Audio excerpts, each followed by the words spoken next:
بسم اللہ الرحمن الرحیم اعوذ باللہ من الشیطان الرجیم بسم اللہ الرحمن الرحیم نحمدہ ونصلی علی رسولہ الکریم اما بعد اعوذ باللہ من الشیطان الرجیم بسم اللہ الرحمن الرحیم قالوا سبحانک لا علم لنا الا ما علمتنا انک انت علیم الحکیم رب اشرح لی صدری ویسر لی امری واحلل عقدۃ من لسانی یفقہوا قولی۔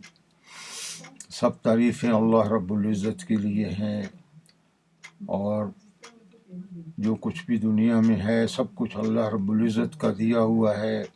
یہ نظام کائنات جو بھی چل رہا ہے، اس کے ذرہ ذرہ کا، اس کے ہر پہلو میں، ہر سیکنڈ میں جو چیزیں نورمار ہو رہی ہیں وہ سب اللہ رب العزت کے حکم سے ہیں، اور اللہ رب العزت چاہتے ہیں تو ان چیزوں کو وجود ملتا ہے۔ اللہ رب العزت جب چاہتے ہیں تو وہ چیزیں مٹ جاتی ہیں۔ جب اللہ رب العزت قوموں کو جو ہے عزت اور وقار دینا چاہتے ہیں تو ان قوموں کے اندر اللہ رب العزت ان لوگوں میں شعور پیدا کرتے ہیں، ان کی ذہنی ارتقاء جو ہے، ان کی ذہنی جلا جو بخشتے ہیں، ان لوگوں کی سوچ میں تبدیلی آتی ہے، وہ لوگ اپنے آپ کو بڑا سمجھنے لگتے ہیں، اور وہ لوگ جو ہے اللہ رب العزت کا خلیفہ اپنے آپ کو سمجھتے ہیں۔ جب اللہ پر مکمل یقین ہو جائے، جیسے صحابہ کرام پر 13-14 سال حضور نبی کریم صلی اللہ علیہ وسلم کی محنت ہوئی، تو پھر وہ کیسے بن گئے کہ ہر چیز ان کے تابع ہو گئی، اور اللہ رب العزت نے ان کو جو ہے ہر چیز پر جو ہے افضل کر دیا۔ اور جب وہ کوئی حکم کرتے تھے بِإِذْنِ اللہ، اللہ کے حکم سے، تو وہ چیز فوراً ہو جاتی تھی۔ جنگوں میں جب جاتے تھے اور وہ جنگیں دشمن کہتے ہیں کہ ہمیں اتنا وقت بھی نہیں لگتا تھا جتنا اونٹنی کو دوہنے میں وقت لگتا ہے، اتنے میں ہم جو ہے شکست کھا جاتے تھے، اور ہمارا جو صحابہ کرام کا لشکر ہوتا تھا وہ ہم پر فاتح ہو جاتا۔ آخر وہ کیا وجہ تھی؟ ایسا کیوں ہوتا تھا؟ اس لیے کہ اللہ رب العزت کی مدد ان کے ساتھ ہوتی تھی، اور ان کا جو ہے یقین کامل صرف اللہ رب العزت پر تھا۔ دنیا کے اسباب، دنیا کے وسائل، دنیا کی طاقتیں ان کے نیچے ہیچ تھیں، وہ کسی چیز کو اللہ رب العزت کے برابر نہیں سمجھتے۔ اور دوسری طرف جو کافر تھے، ان کا یقین سب ان چیزوں پر تھا۔ تو مقابلہ کیا تھا؟ اللہ رب العزت یہ دکھا رہے تھے کہ جو مجھ پر یقین کریں گے، جن کا یقین میرے اوپر ہوگا، دوسری طرف ساری کائنات کو بھی لے کے آ جائیں اور میری رضا شامل نہ ہو تو وہ شکست کھائیں گے۔ تو یہی ہوتا رہا۔ تو پھر ان لوگوں نے جو ہے مسلمانوں کو، جو صحیح مسلمان تھے، ان کے اعتقاد، ان کے جو ہے یقین کو خراب کرنے کی کوشش کی، اور جب یقین میں بگاڑ آتا گیا تو پھر مسلسل جو ہے وہ زوال کا شکار ہوتے گئے۔ تمام جو ہے سلطنت عثمانیہ دیکھیں، جب ٹوٹی تو 50-55 ملک بنے، تو کتنا اتحاد تھا، کتنی طاقت تھی، روئے زمین پر ان کی حکومت تھی۔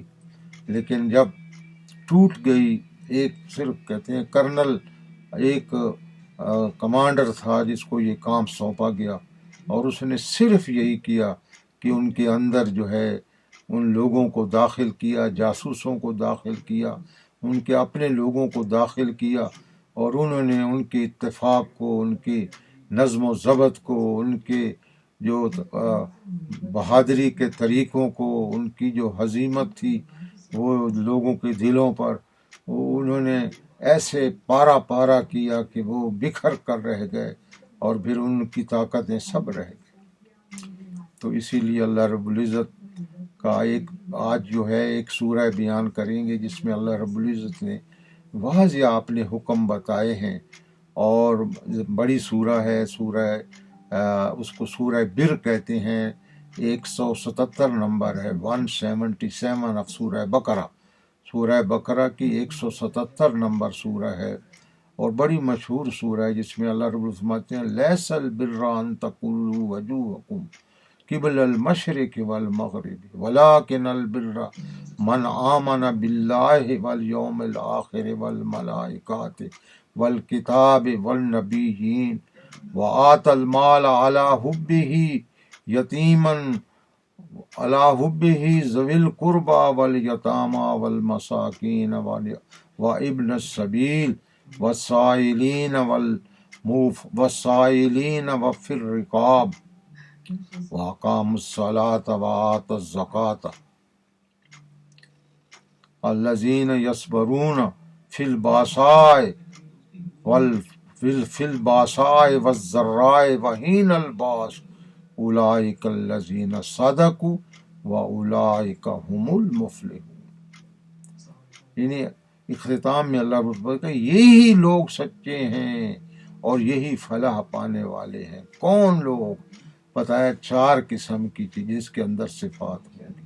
سب سے پہلی صفات اس چیز کی نفی کر دی اللہ رب العزت نے کہ بغیر اس کے کہ اگر ایمان آپ کا اللہ پر نہیں ہے اور دنیا کی باقی ساری چیزیں تمہارے اندر ہیں اور اللہ کی عبادت بھی کرتے ہو اور اللہ کو سمجھتے بھی نہیں ہو، یعنی لیس البر ان تقولوا وجوہکم قبل المشرق، یہ عبادت نہیں ہے. صرف یہی عبادت نہیں ہے کہ مشرق کی طرف منہ کر لو اور کہو کہ ہم نے جو ہے نماز پڑھ لی، ہم نے اللہ رب العزت کے حکم پورے کر لیے. نہیں، کیا چیز ہے؟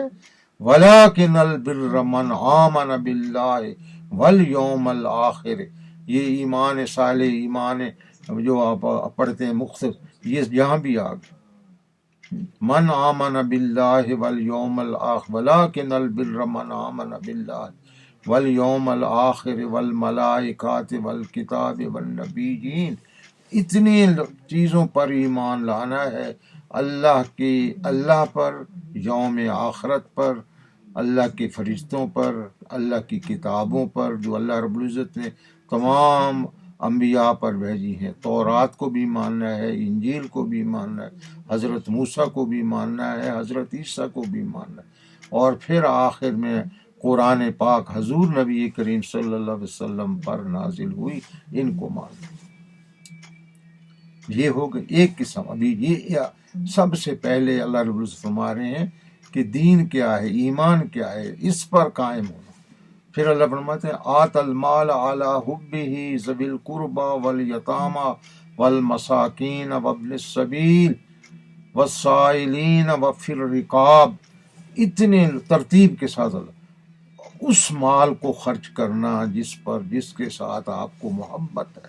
وآت المال علی حبہ ذوی القربى، اپنے عزیز و اقارب پر، رشتہ داروں پر، والمساکین وابن السبیل، جو مسافر ہیں اللہ کے راستے میں نکلے ہوئے، والسائلین، جو سوال کرتے ہیں، وفی الرقاب، جو قیدی ہیں، جو محصور ہیں، ان کو چھڑانا.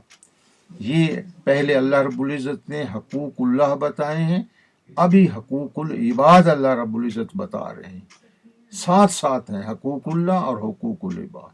پھر اس کے بعد اللہ فرما رہے ہیں وَأَقَامَ الصَّلَاةَ وَآتَ الزَّكَاةَ وَالْمُوفُونَ بِعَهْدِهِمْ إِذَا عَاهَدُوا. نماز کو قائم کرو، زکوٰۃ ادا کرو، اور جو وعدہ کیا ہے اس کو پورا کرو. اپنے وعدوں کی جو ہے خلاف ورزی مت کرو. یہ اللہ رب العزت کے ساتھ سے یہ پوچھا جائے گا تم سے. یہ کیا ہو گئی؟ 3 چیزیں. والصابرین فی الباساء والضراء وحین الباس. تو یہ اللہ رب فرما رہے ہیں کہ جو صبر کرتے ہیں مشکلات میں، غم میں، خوشی میں بھی، اور غم میں بھی صبر کرتے ہیں، باہر نہیں نکل جاتے اپنے سے. جب خوشی ملتی ہے تو پھر فی الباساء والضراء، تکلیف آئے تو محسوس کرتے ہیں، سکھ آئے تو اس کو بھی اللہ رب العزت کی خاطر دیکھتے ہیں. وحین الباس، اور جنگ کے زمانے میں بھی صبر کرتے ہیں. تو یہ جو 4 قسمیں تھیں اللہ فرماتے ہیں اولئک الذین صدقوا، یہ سچے لوگ ہیں، واولئک هم المفلحون، اور یہی لوگ فلاح پائیں گے۔ اللہ رب العزت ہمیں جو ہے ان میں شامل فرمائے۔ اور پھر قیامت کے دن یہ چار جو چیزیں پر ایمان رکھے گا اور اس پر زندگی اپنی گزارے گا دنیا میں، تو قیامت میں جب جنت ملے گی تو اللہ رب العزت یہی چار چیزیں آپ کو لوٹائیں گے۔ اور وہ چار چیزیں کیا ہیں؟ موت کو موت آ جائے گی، ہمیشہ زندہ رہیں گے، غربت ختم ہو جائے گی، تونگری اور جو ہے آپ کی متومل زندگی، خوشحال زندگی رہے گی، بیماری ختم ہو جائے گی، ہمیشہ صحت مند رہیں گے، بڑھاپا ختم ہو جائے گا، جوانی 33 سال کے جوان ہو جائیں گے، اللہ رب العزت بھرپور زندگی عطا فرمائیں گے۔ پھر نہریں ہوں گی دودھ کی، شہد کی، میٹھے پانی کی، حور مقصورات، آپ کے لیے جو ہے وہ ازواج مطہرات وہم فیہا خالدون، ہمیشہ آپ کے ساتھ وہ رہیں گی، وہ ازواج مطہرات وہم وفی، اللہ رب العزت کی رضا بھی ساتھ شامل ہو۔ تو یہ زندگی ہوگی جو آگے ملنے والی ہے، اس کے لیے کوشش کریں، اللہ رب العزت ہمیں ایسی زندگی نصیب فرمائے۔ وما علینا الا البلاغ۔